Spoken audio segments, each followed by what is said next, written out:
Well, hello, it's Vasily Fisk of Fisk Investigations. Hmm, Have you ever seen the movie I Heart Huckabees with Dustin Hoffman, Jude Law, Jason Schwartzman, and Lily Tomlin, and various other ones? It's a movie you must see, I Heart Huckabees, and it's a metaphysical movie, and I'm a metaphysical detective. So if you want to understand how it all works, they use a blanket analogy. This here is a blanket, and basically, the blanket represents everything in the universe, including you and all the other events in the universe. And as you can see, everything in the blanket is part of the blanket. And that is the analogy that they want you to remember. So if you're going to be trying to dig through a mystery, like I do, everything is connected. So you just keep in mind everything's connected. And you do depend on an item called synchronicity and serendipity. So that's actually two items. And the third item is ECHO, Earth Coincidence Control Office. And then there's the Galactic Coincidence Control Office and the Multiverse Coincidence Control Office. Well, you can look those things up. Dr. John Lilly was the expert in that, and he figured it out doing float tanks. Anyway, I just wanted to talk about this because being a metaphysical detective and being part of the cosmic characters that Bobby Burrows does, Bobby Burrows is connected to all of you because we're all part of the blanket. And Bobby Burrows is a change agent.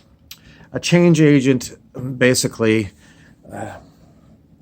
very severe change agent, because his vision is basically topsy-turvy to 97% of the rest of you. He wants to change the world. Well, we used to think, let's bring in like a Star Trek world, because these technologies are all suppressed, but they're basically being hidden by the Illuminati. But even in the Star Trek world, I mean, that was something that was given to us as a vision in the late 1960s, and I think we can move beyond it. And there are beings that are 12-dimensional. Most of the people that are talking about advancing consciousness are talking about 5D, or the fifth dimension, which was also given to us in the late 60s, early 70s. You'll remember the fifth dimension was the band, Billy Davis Jr. and Marilyn McCoo, and their song was The Age of Aquarius. So that's where fifth dimension came from. And it was an age of enlightenment and consciousness. But there are far higher levels of consciousness you can get to. So why limit yourself to something that we were given in the 1960s when it's 2019? So if I'm going to return to being Vasily Fisk, I am going to tell you,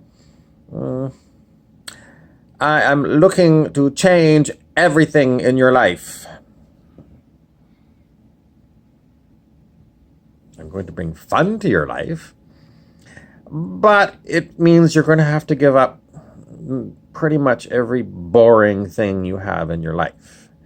Now, people seem to be terribly attached to their boredom and the things that they feel like they're duty-bound to do. And people always feel like only certain people will do only certain jobs because they have to be coerced into it. So coercion is something that is really big in our modern society and has been in human history, at least since the fall of Atlantis and Lemuria. I wanted to talk a little bit about capitalism, so that will be my next video.